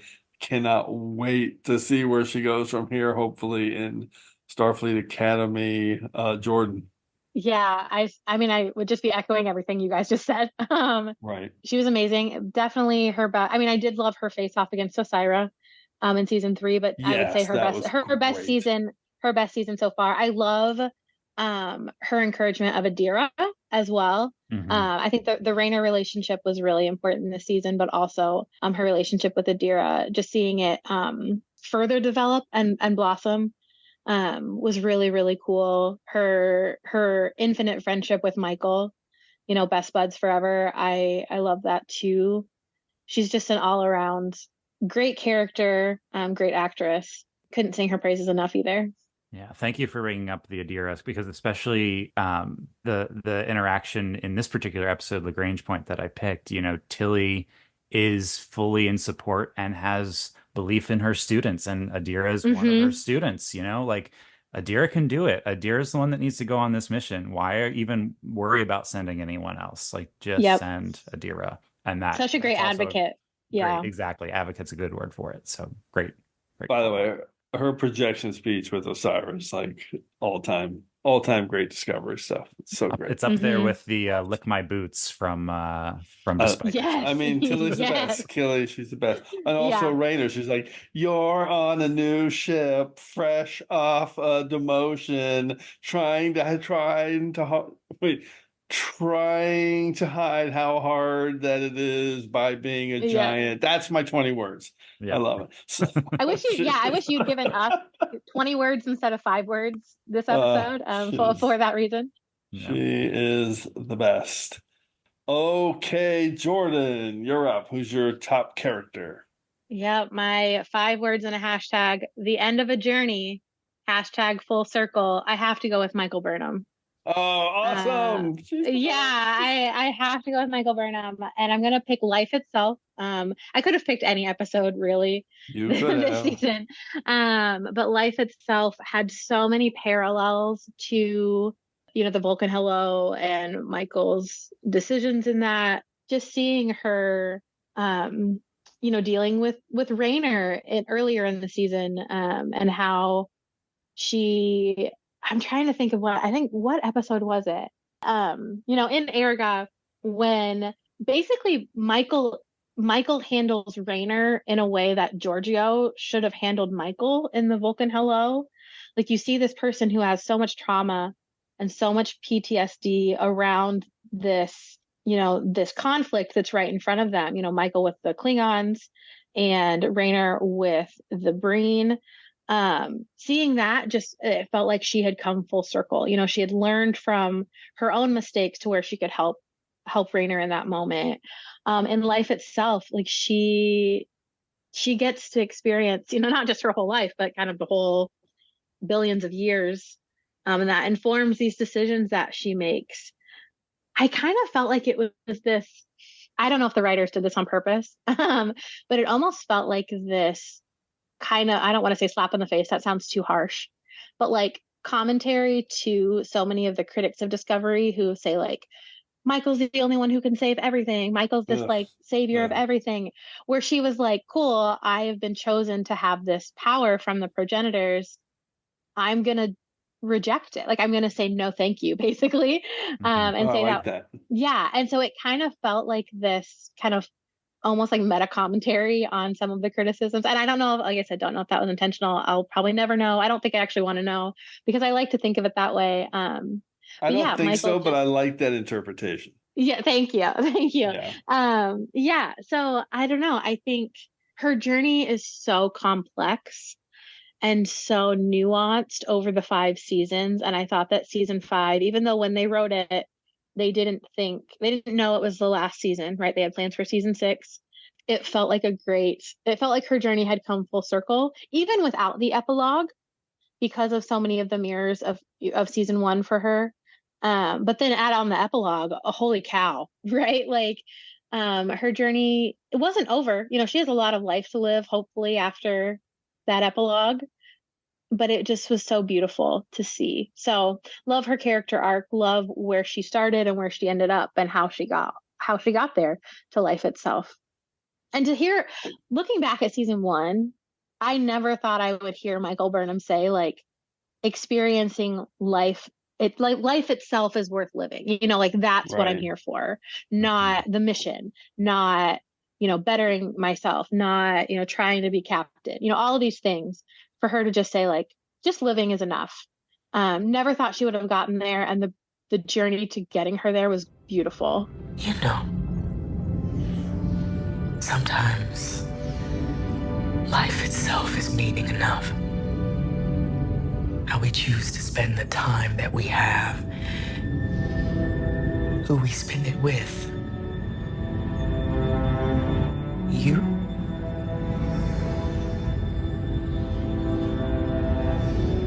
Bug? And the family I found in Starfleet. On Discovery. I love Life Itself so much. I think it is such a phenomenal series finale. I'm so glad you picked Burnham. I've picked her so many times on our recap shows, so I'm not picking her this time. So I'm so glad you picked her. I couldn't pick her again. So I'm going to take this opportunity to talk about the epilogue just in case I don't get it later, because I love the coda. I love it so much. I was so surprised. I don't know why I didn't see it coming or even think it was a possibility to see a time skip forward. I just didn't think they were going there. Never even occurred to me. So to see them have this like 30, 35, 40 year jump, to see her with Book as an admiral, happy, I just loved it. I was so satisfied, so satisfying. And then to have the tie-in with Calypso, I adore it. I love it. Couldn't be more satisfied. And knowing what it took for them to put that together on such in the real world, such a short time frame, being caught off guard, no budget, no time, just, you know, only having, you know, a few days to shoot, you know, and, you know, 10 minutes of stories to tell with they did such a great job with it. God, I love it so much. But going back to Burnham, the most unique thing about Star Trek Discovery, unlike any other Trek show, and they're all different, and people just sometimes miss that. It's just crazy to me how they miss that, is that this is about one character's journey more than any other series that we have. That's the show, people. That is the show. It is Michael Burnham's journey. That is this show. Okay. You know, Star Trek, no other show is Captain Picard's journey.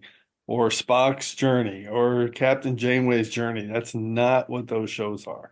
That's what this show is. And now I know all the other, I'm not diminishing all the other characters, but they would all acknowledge that that's what the driving narrative of this show is. It's like literally the Odyssey. So anyway, I love this. I love Burnham. I love Sonequa Martin Green and what she's brought to it. And I think life itself is just a perfect summation of that.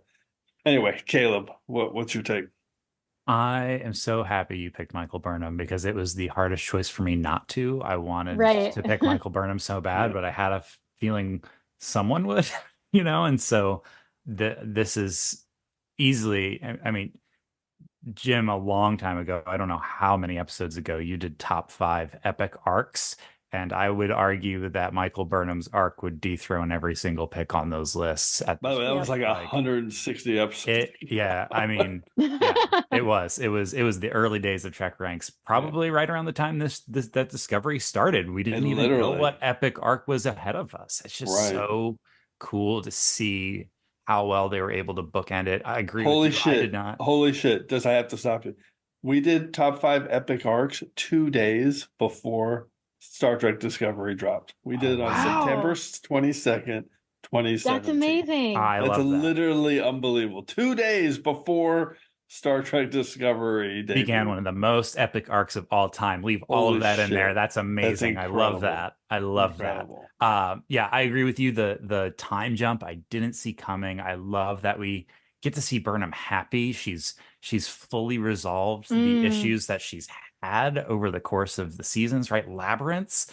Oh my gosh. I don't know how I can sit through an episode like Coming Home where you just feel her soul get ripped out of her chest when she sees Book's ship explode, and then to have him come back, and then to go through all this time without her one, and then to end the show with her being happy and something she's never been able to have. She deserves to be happy. Yes. Oh my gosh, I'm like tearing up thinking about it. Michael Burnham is an incredible, rich, deep, amazing character, and Sonequa poured so much love into it. It's just so good. It's so good. Perfect summation. I love it. I'm pretty sure she's been picked every season we've done it, either as creative or character. I mean, it's as she should be. What a leader. What a number one on the call sheet. Love it. Okay. Let's close it out. Let's change gears with my pick, which again, I'm going a little bit chalk for myself here. I usually don't do this, but I'm doing it for this one. Kind of like I did with Picard season 3 with a very similar character. 5 words and a hashtag. Citrus mash all around then. Hashtag Rainer rules, you gelatinous assholes. Citrus mash all around then. And it is Commander or Captain demoted Rainer. And I'm picking Janal as my episode. And I'm just going to, again, we talked about Janal a little bit. I just think this is an underrated episode. I think it's really good. I love the ABC storylines. I think they all really work.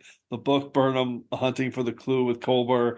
The Tarina and Saru, just a little bit with their relationship on Starfleet HQ and kind of they're talking about their wedding. And my favorite part of this episode, and the reason I think it's so underrated, is what you talked about, Caleb, is the Tilly Rainer stuff in this episode. People forget that this is where this is happening. It's Tilly and Rainer and his interviews of all the crew and how he's adjusting to life as a number one on Discovery. And I love these scenes. All the tell me something about yourself in 20 words or less that I can't read in your file. I love this stuff. So Reach of the Constitution, man. Dr. Pollard saw some boar worm in a binar or something gross. Lieutenant Ash's nickname is Full Monopoly and Bluff Master growing up on Bajor, and she's unbeatable at Tongo. Linus has laid 3 clutches. Lieutenant Christopher got a triple from Nielsen. Reno wants snacks, and Lieutenant Gallo is going to save her drag racing story until next time. I think all this is great stuff, and it tells me as much about Rainer as it does about the new crew. And there's a reason I love gruff asshole characters like Rayner and Captain Shaw from Picard season 3, who I just referenced, and not complete loser assholes like Captain Jellicoe. I hate Captain Jellicoe. I fucking hate him. It's because they're tough, they're confident, they know what they're doing, and they're going to tell you about it. But when you push back, they listen and they use it and they process it and they absorb it and they work with you. And they use all of it to make themselves better and find better solutions and admit when they get it wrong. Jellicoe never does any of that. He never uses any information he gets from any subordinate or any peer or to help the crew, to help everybody. All he's ever thinking about is himself. Rayner processes, sees himself, he does this over and over again where he messes up, he's a bit of a jerk, he asks for help or he gets help. He uses that information like an Araga, he keeps blurting out like, they're xenophobic assholes. They can't be trusted. Here's all the reasons why. Step outside. I'm sorry. I know I'm blowing it. But they all use that information and they have conversations and they come to solutions together. And it's a perfect example. It all comes together in life itself when he's like, any way we can maybe jump something else other than just our ship?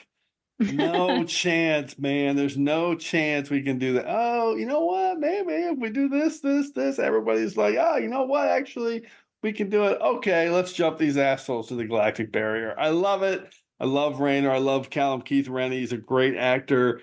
The Kellerans from Armageddon Game. This is just a great freaking character. Extremely well written. Couldn't have been any better. Huge addition to the season.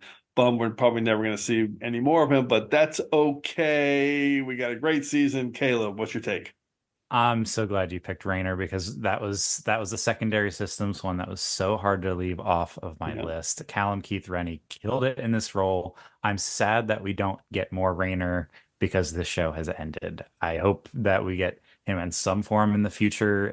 I'm always hoping for, we just did 5 seasons. Where's my movie? I want my Discovery movie, and maybe we can get some Rayner back. Could happen. But no, the scenes that you picked here are great. And I love also that how critical him learning that information about the crew ends up being later on. Yeah, it plays out all over and over again. And one of the biggest criticisms a lot of people had with the writing of this show is that we didn't get a lot of fleshing out of the secondary characters, and I, as upset as I am that, there were scheduling conflicts for Oyen Oladejo, who plays Joanne Awoshika, and Emily Coots, who plays, Kayla Detmer.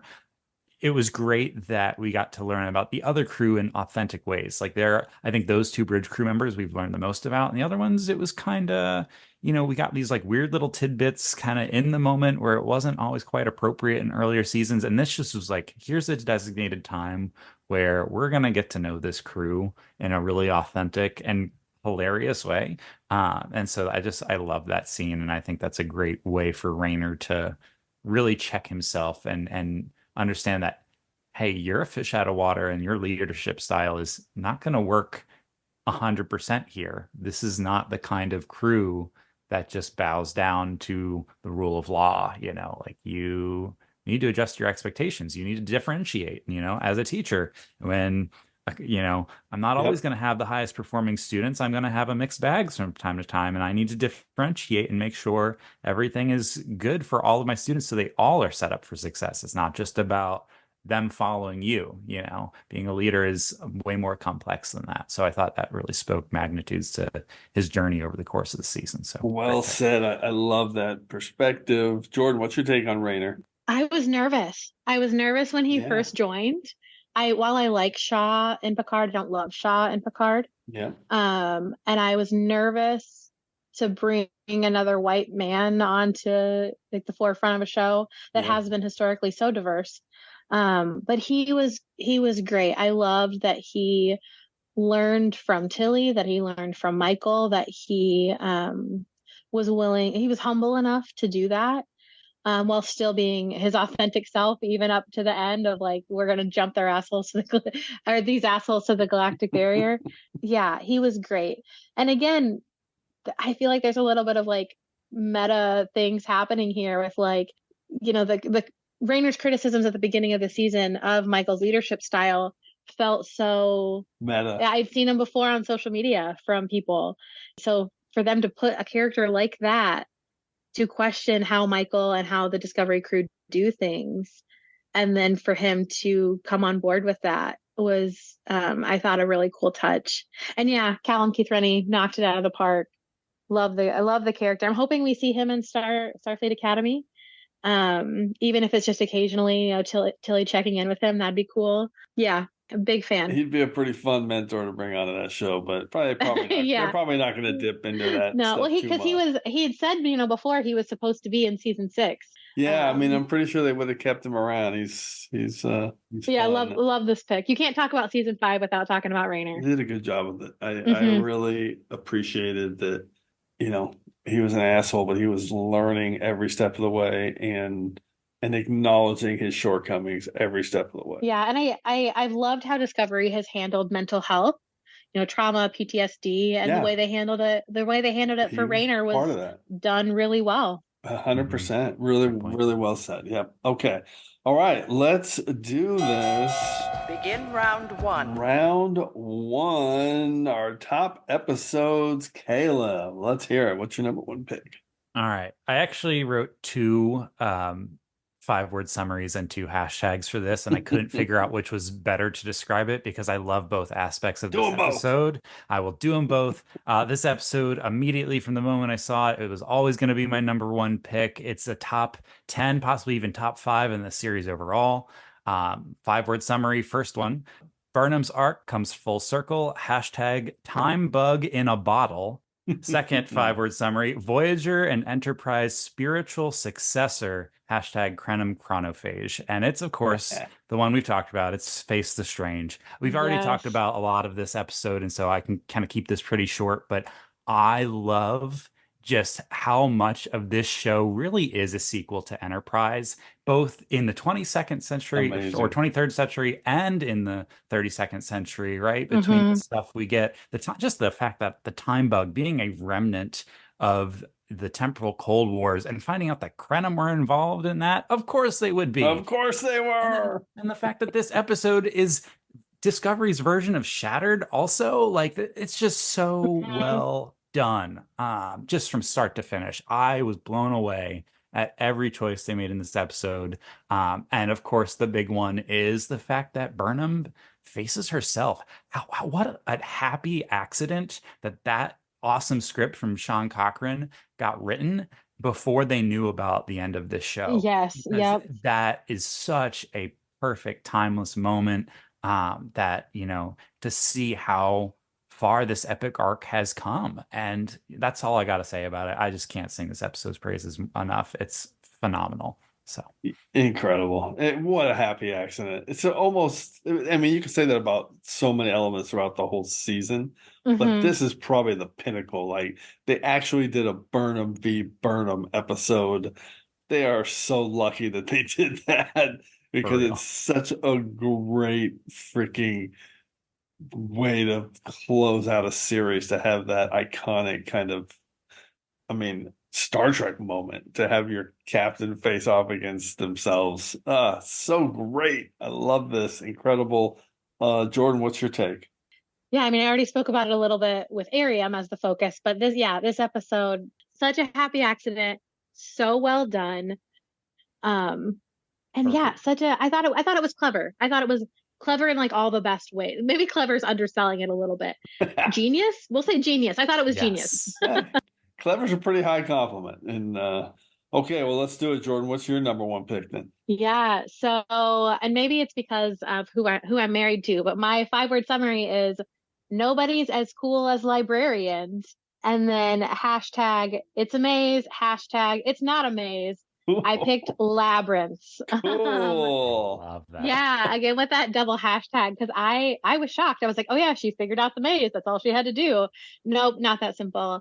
I thought Labyrinths was beautiful. It was, one of my top 5 episodes of Discovery, maybe one of my top 10 of Trek of all time, which is huge. I feel like I could watch that episode every day for a year and not get tired of it. So cool. What a great it was It was such a cool episode. I want to go visit that library. Yes. I loved Hyrel. She knocked it out of the park as well. I'd love to see more of her. David Ajala, as we've already mentioned. Yep. Incredible. I want to cosplay that librarian outfit. that was amazing. There were so many aspects of that episode that were so well done. Wait, which outfit? The David, the like librarian, the librarian. Okay. The librarian. I want to do David Ajala's wizard outfit. Yes. And then the ending of, we're gonna transport the clues to the Breen, and then we're gonna make them think that they destroyed us by, that jump. It was a gutsy jump, right? Like it had to be perfectly timed, very gutsy jump. But they pulled it off. Very great episode. Plus, I've already said it like 3 times, and I'm going to say it again. It gave us the term gelatinous assholes. So yes. I love this episode. I think this episode is one that is really going to stand the test of time. It's one of those ones. The more you rewatch it and you really dive into those soft, quiet moments between Burnham and the book Avatar. Yes, it really works. And again, it's another one of the moments where it's like they didn't know this was the final season, and these are the words they wrote for Burnham. Oh my god! Right, Burnham. Oh my word, Sonequa just gave the performance of a lifetime. Yeah, just pouring her heart out as she reconciles how she's failed and how she's afraid of failure. Right. It was just so moving and so relatable. I can't get enough of it. It just all sounds like a culmination. It's incredible. Yes. I'm really happy you picked this. I agree. First off, thank you for mentioning the spore jump hijinks where they pretend that the ship exploded. That was one of the things I meant to mention in my number 5 pick, and I had forgotten about. So that's awesome. Thank you for bringing that up. The Toronto library that they filmed at, the Rare Books Library. Oh my gosh, what a cool location shoot. I love that aspect. Yeah.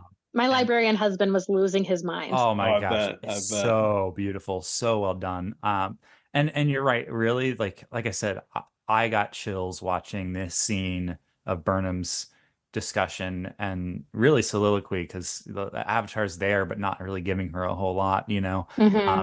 And I think just how important, especially that she was able to have that kind of reflection on her experience, especially as a Black woman, like that.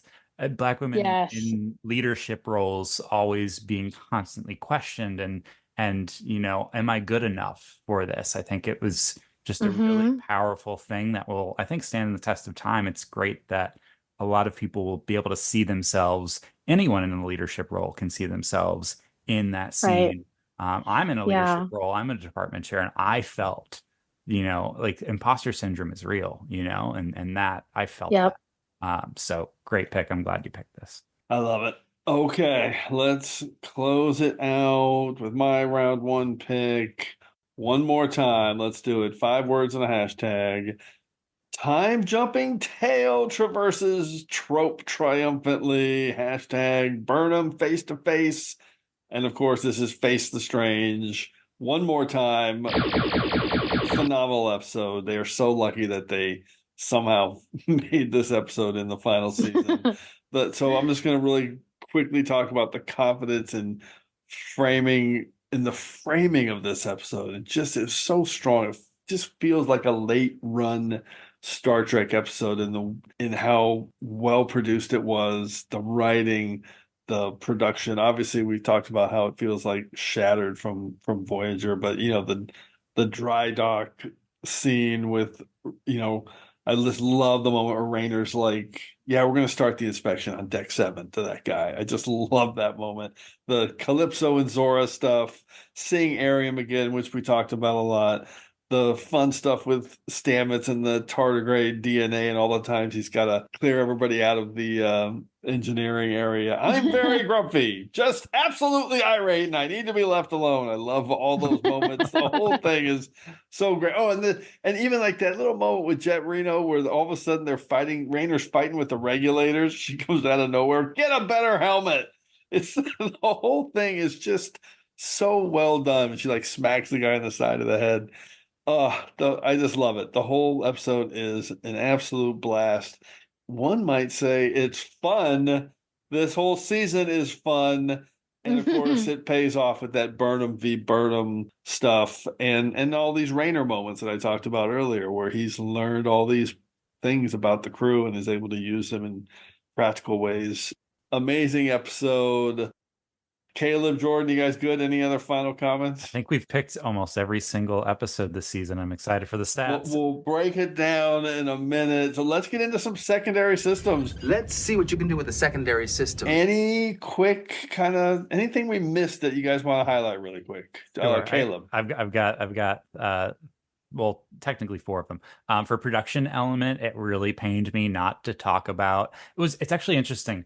In the Ready Room stuff, they talked about it as the Infinity Room, but it's the progenitor's tech, the portal inside. Oh, yeah. Just how intense the shoot for that was. So well done. That was so well done. Amazing. It really hurt not to pick that. I wanted to go broader for that pick. Elias Tufexis as creative, he's one of us. I love to see it. For Dabo, I was going to pick Hyrel at first just because Hyrel is just amazing, but I'm glad you picked Labyrinth, Jordan. And then my secondary systems, I almost picked it. It was Whistlespeak. And so I was like, man, I should have done it because we had a duplicate and we forgot to fire the Defiant torpedoes for Face the Strange. Pew, pew, pew, pew. But it's fine. We'll go back and edit. It's fine. It's good.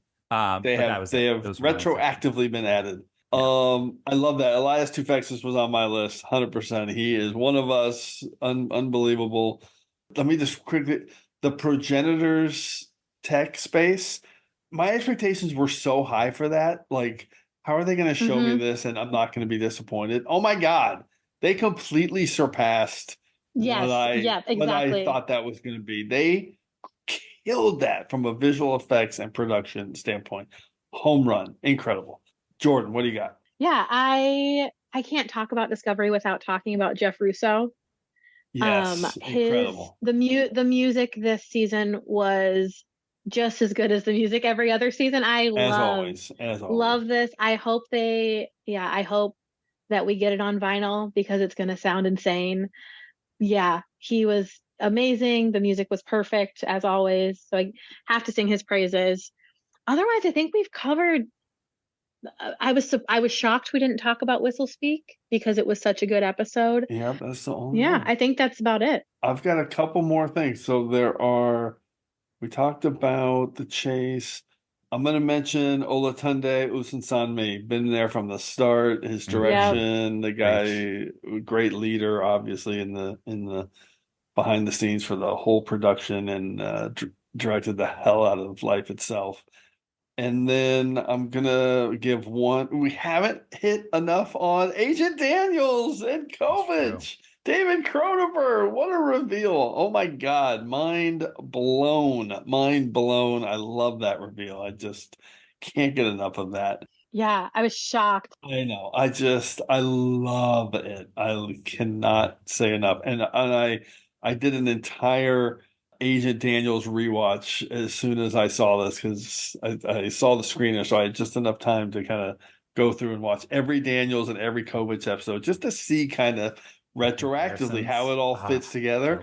Man, it fits really well. It like really works. God, I love the whole Kovich is Daniels. Incredible. Okay, and then I'm gonna do a quick screed on this because I just can't believe this. I love these background characters this season. And I love all the background characters. I love them for all the seasons. I love OO. I love Detmer's one of my favorites. Detmer's look in Context is for Kings is the moment I fell in love with Discovery.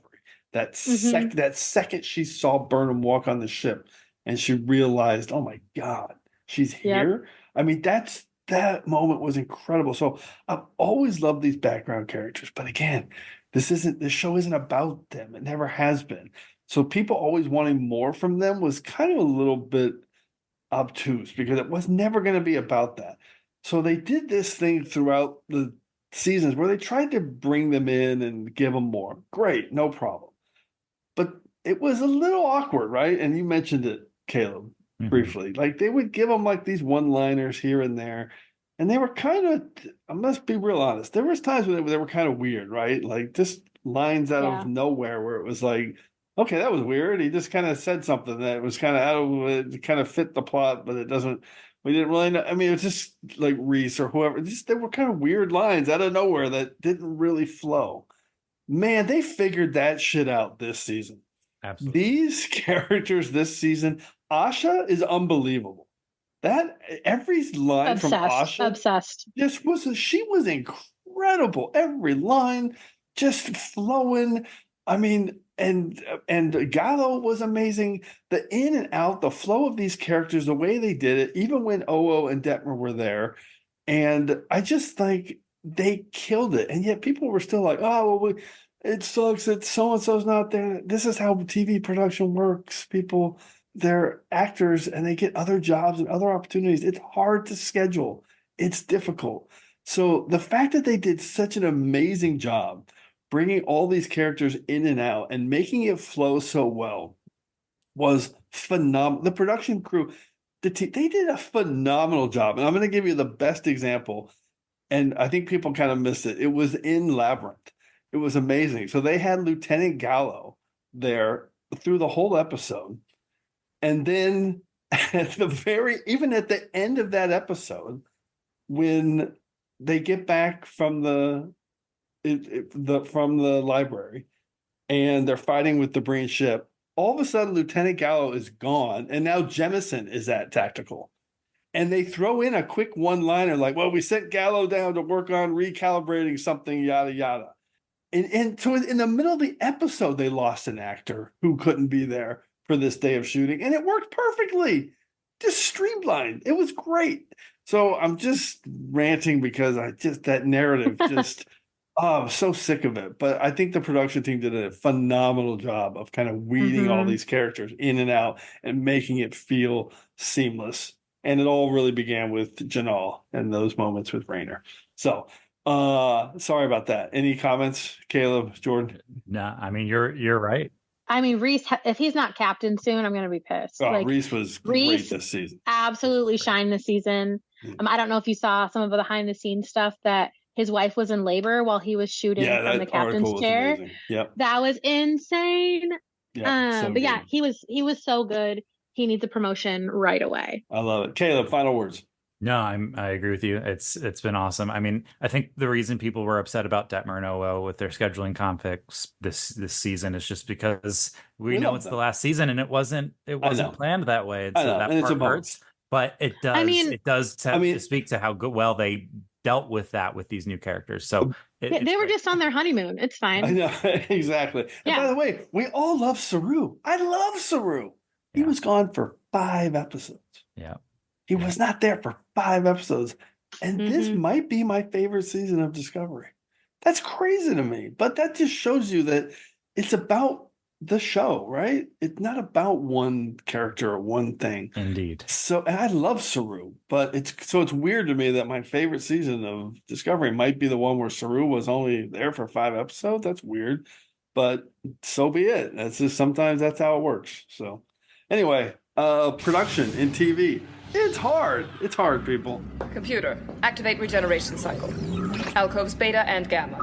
Okay, we are going to our Regeneration Cycle because we are running long. Let's do it. All right. So production element, it was Discovery doing all the cool ship things. And I picked Life Itself. For creative, I did both Carlos Sisko and Eric J. Robbins. I picked Mirrors and Labyrinths for that. I picked the diplomatic standoff in Araga, particularly Tarina and Burnham's role in that for Dabo. And then for character round 2, I did Teacher Tilly in Lagrange Point. And finally, Face the Strange for my #1 episode. Amazing list. I love it. Okay, Jordan, jump into your 5. All right. So for production element, location. Amazing. I picked Under the Twin Moon specifically because of how beautiful it was. For the creatives, got to shout out Wilson Cruz and Janal, but in the entire season, especially, he killed it. For my Dabo round, my beloved Arium, I'll just leave it at that. My beloved Arium came back. Strong. Yeah. Trying not to cry here. For character round 2, Michael Burnham. Had to be about Michael Burnham. The show, her season arc, or her series arc, amazing. And then favorite episode, Labyrinths. What a pick. I love it. So good. Okay. And my round 5 pick, The Breen, my production choice, Erica. Round 4, my creative was David Ajala for Lagrange Point. Number 3, my Dabo round pick, The Red Directive, because it's just so much fun. My round 2 pick character was Commander Rayner for Janal. And my number 1 pick, Face the Strange, just such a classic. Okay, here we go. Quick stats. First, we had 2 duplicates. Basically the Araga Breen pick was a duplicate for me and Caleb, and then Face the Strange we both picked, which is fair. I mean, it's a deservedly duplicate number 1 pick. All right, I'll usually break down the characters that we picked. There were 6 characters picked. Wilson Cruz / Colbert, David Ajala / Book. We had Arium picked, Tilly, Burnham, and Rayner. And then the episode breakdown, we picked 9 out of 10. So Whistle Speak did not get a choice, but we had Red Directive, Under the Twin Moons, and Mirrors all getting 1 pick. We had 2 picks each for Janal, Erica, Labyrinth, Lagrange Point, and Life Itself. And leading the way with 3 picks, Face the Strange, which that makes sense. So incredible final season. It's all wrapped up. Discovery, we love you. Now we can start doing some series recap shows on Discovery. So we're not going to forget about you. So that'll be coming up next. Okay, let's do this. Let's get into. We're going to initiate a temporal inversion now because it's time to hear from you. Initiate temporal inversion. Initiating. And for this week's temporal inversion, we have a voicemail. Amazing. We fix our phone number and we get a voicemail. I love how that works. So this one is from former guest KJ Kelly at Plus the Magic on Twitter. Going back quite a ways to episode 152 in our top 5 quietest episodes. And I love this list, mostly because I can't believe that none of these 5 picks were on the episode we did. So this is an amazing list. Here it is. Hi, TrekRanks. This is KJ at Plus the Magic with my top 5 quietest episodes. For my prime directive, the episodes had to be dialogue heavy and action light, and they had to be ones not selected by any of the panelists on episode 152. So here we go. Number 5, 5 words and a hashtag. Hogan's uniform was the key. Hashtag Doctrine Sucks. Voyager's distant origin. This great episode is really, really talk heavy. Lots of discussion and debate. Not a whole lot of action. A lot of infuriating talk from the minister, who is just the worst. And a lot of really cool, quiet science. At number 4, Bilby, we hardly knew you. Hashtag Miles Undercover. And it's Deep Space Nine's Honor Among Thieves. This one, seriously, next time you watch it, notice literally 90% of the episode is delivered in hushed tones. It's the quietest. It's all undercover stuff, secrecy, meetings in dark alleys. It's a whole quiet mood. Okay, soup round. Belana Torres is an eternal. Hashtag The Play's the Thing, and it's Voyager's Muse. This is such a unique episode, and the entire thing is talking. But not just talking. It's talking about the power of words and stories, which is a great meta kind of thing with this episode. And it's really quite touching in its quietness. For number 2, our 5 words come from Zora. This crew is my family. Hashtag Big Ethical Questions. And it's Discovery's But to Connect. This episode is so contemplative and so full of important dialogue. A really great exploration of morality and ethics around both of the parallel storylines here. What to do about Zora and what to do about Species 10C. Very thought-provoking, very quiet. And at number 1, A dark and stormy night. Hashtag what you think of me matters a lot. And it's Deep Space Nine's Necessary Evil. This one is understated, subdued, almost a film noir kind of atmosphere. It starts with that rainy thunderstorm scene that really sets the stage for the whole quiet, underrated feeling of this episode, and it gives us a lot of important background. It's the Kira Odo origin story. It's the origin story of Odo as an investigator, and it's also one of the first times we see some of the darker aspects of the station during the occupation. And it's my top pick for a moody, quiet vibe. So there you have it, my top 5 quietest episodes. Thank you. All right, incredible list. I especially love that number 1 episode, Necessary Evil. And I just refuse to believe I didn't pick that when we did this episode like almost a year and a half ago. Incredible. All right, Lowe's picks, more than enough to clear ourselves from this week's temporal inversion. So as always, I want to thank everyone for all your great responses to the TrekRanks podcast. As always, keep your list coming to me at TrekRanks on Twitter so we can retweet them. But we also want to hear from you, so put together your own list of top 5 Discovery Season 5 moments or a list from any of our past shows. Give us a call. The tricorder transmissions at 757-828-7265. That's 757-828-RANK. Or just record it on yourself, and then you can send me a DM. We can get connected that way, too. So hopefully we'll hear from you so you can be featured on the next episode of TrekRanks. And on the next episode of TrekRanks, we are doing what I think is going to be a pretty fun one. We've done comfort food episodes. In fact, we've done that topic twice. It's the only topic we've ever done twice on TrekRanks. Next show, though, we are doing comfort characters. So I think that's going to be a fun one. Comfort characters. So Caleb and Jordan, if you had to choose off the top of your head one comfort character, who would that be? I think Jordan might have one in her mind. Caleb, who do you got as a comfort character? There are so many. And, you know, because we're in Discovery mode, I'm actually going to stay away from Discovery. I am going to go with Miles O'Brien. Oh, that's a good one. That's a good one. I love Miles O'Brien. I mean, actually, we're in Discovery. I might pick Book. I don't know. Okay. Jordan, who are you going to pick? I have a couple that come to mind, but I'm going to go with Mr. Dad Energy himself, Tuvok. Oh my God, love it. Yeah, big Tuvok fan over here.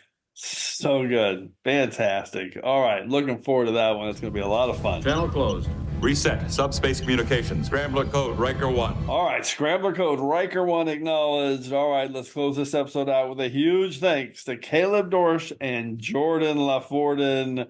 It was fantastic having you guys both on the show. Any final Trek Scrambler codes either one of you want to relay before we depart? Caleb.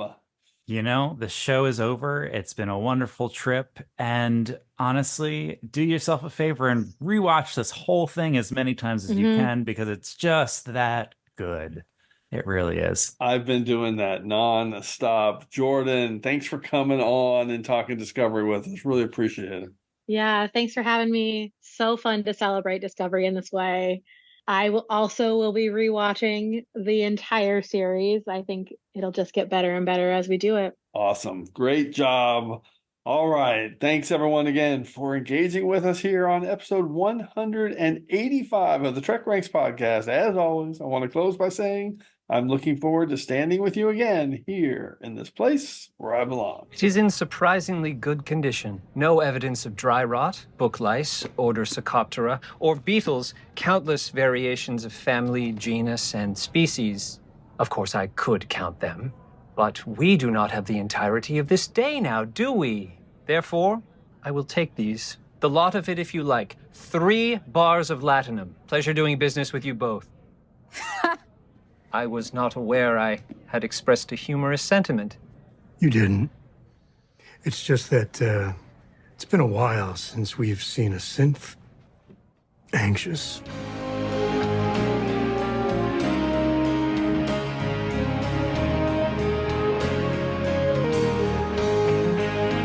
Just want to remind everyone again that the entire TrekRanks catalog is available for you to download and listen to at TrekRanks.com and on your podcast player of choice. Our episodes never get carbon dated, so check out the topics you've missed and maybe just want to listen to again over at TrekRanks.com. And a reminder to check out our friends 5-Year Mission at 5yearmission.net. They're writing a song for every episode of Star Trek, and you won't believe how great their music is. They also have a podcast at the Trek Geeks Network, so seek them out. You won't regret it. So many memories. For us both. All right. Are you ready, Zora? I am. Last time, then.